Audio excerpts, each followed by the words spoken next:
Queen's Peril, the new book by E.K. Johnston, is out today. It serves as a prequel to not only Queen's Shadow, but the Phantom Menace as well, introducing us to Padme at the youngest we've seen her so far alongside her handmaidens. Here are my spoiler-free thoughts on the book.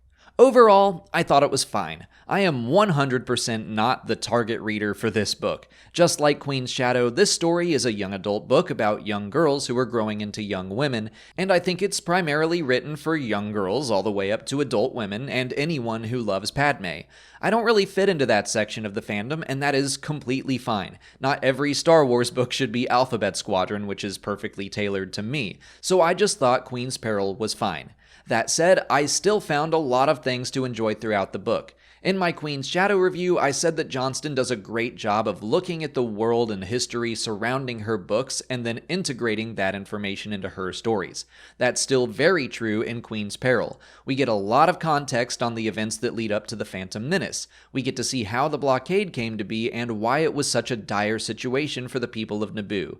We also get to see those kind of things from Palpatine's point of view, and that was a highlight of the book for me, seeing his political machinations and learning how manipulative he could be to an entire governing body. There are little interludes here and there about other important characters like Qui-Gon, Obi-Wan, Jar Jar, Valorum, Darth Maul, Shmi Skywalker, and pretty much every character that you'd expect to be important to this era. Those interludes were some of my favorite moments.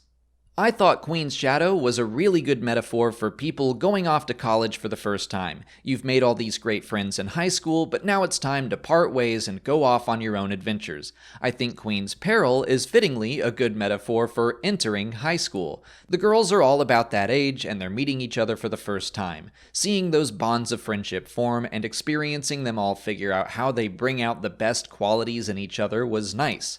But I think Peril is at a little bit of a disadvantage having been released after Shadow. I noticed a handful of familiar story beats, like a test to see if they could all quickly change the Queen's outfit and makeup from a handmaiden to Padme, except the stakes were lower. I think it would have been more fun to see this story first, and then when we got to Queen's Shadow, it would feel like, oh, they've got to make the quick change again, but this time the stakes are real. The escalation would have been more fun than that de-escalation. I generally suggest people read books in release order, but if you haven't read either book, I actually think reading Queen's Peril first would be a more enjoyable experience.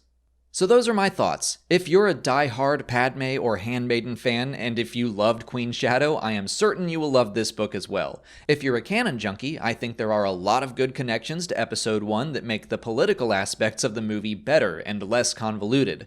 But if those aren't your favorite aspects of the universe, if you lean more towards the galactic conflict and the Force, I think you'll be fine skipping it. If you want to check Queen's Peril out for free, consider picking it up on Audible. Just follow the link in the description or visit www.audibletrial.com/StarWarsExplained. The audiobook is out right now, and the production value on all the Star Wars books is very high with sound effects and music. It's like listening to a movie. Signing up for an Audible trial will get you a credit for one free book, and you can use it on Queen's Peril, or just about any Star Wars book you can think of. Or get any book you want. The point is, you get a free book, and you'll be supporting the channel when you do. But that's it for today. If you haven't already, please like this video, subscribe to the channel, follow us on Twitter, Instagram, and Facebook, and consider checking out our Patreon page. As always, thanks for watching, and may the Force be with you.